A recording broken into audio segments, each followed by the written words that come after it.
History Snippets. In this episode, we are going to talk about the Kreigh family that lived near the Edwards family in the mid-19th century. The Kreigh family story begins with Elie Kreigh, who was born in 1810 in Pennsylvania. The story also begins with Mary Ann Willard, who was also born in 1810 and married Eli in 1833 in Maryland. The Kreighs had 7 children, all of whom were born before they moved to Springfield in 1855. Imagine moving across the country without modern conveniences with that many children.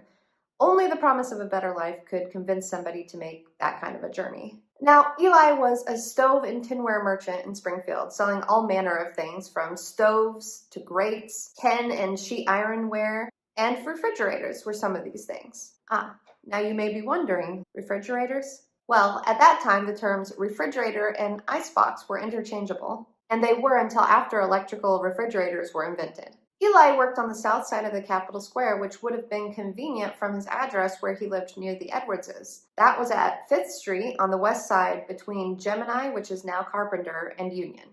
At the time they lived in that household, Mary's mother lived with them, making it a true multi-generational household. As for the Kreigh children, some I found a lot of information for, and some were a little bit harder to find. The ones I had a harder time with, unsurprisingly, were the women who are often left out of the historical record. Ellen and Emily were 2 that I had virtually no information for, as well as a 7th child that I imagine did not make it to adulthood because their name isn't listed anywhere. A few things are known about the others. For example, Edwin was a printer with the Register and would have worked with his sister Mary Elizabeth's husband, Albert Radcliffe, and then he later lived and died in Chicago. Mary Elizabeth continued the tradition of large families, having 8 children herself. But no child is more recorded in this family than Eli M.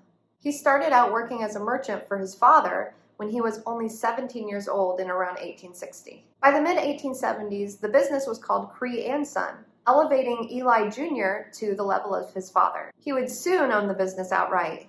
Elie Sr. passed away in 1885. He was suffering from a couple of bouts of vertigo, the second one being the final blow to Elie Sr. The doctors said it was his heart, but he hadn't had any heart problems before. However, lethal vertigo is often associated with cerebellar hemorrhage or brain bleed.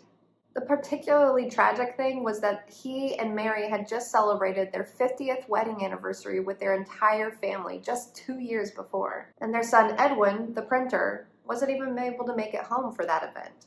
Owning the business himself must have turned out to be a lucrative prospect for Elie Jr. By 1900, he was able to afford a servant, Bertha Eigenmann, at his home. But unfortunately, he didn't live long after that either. By 1906, he had passed away after a 6-day illness, and by 1910, his wife Helen may have been boarding people in the home as a way to make extra money after his death. The second youngest child, Mary, turned out to live the latest out of all the members of the family. She lived clear until 1923 at the age of 75. The only person who lived longer was her mother, Mary, who lived until she was 83. The fact that 6 of these 7 children lived until adulthood was amazing and showed that this family may have had more resources or luck than other families may have done at the time. Thanks for watching History Snippets, and we'll see you next time. Thanks.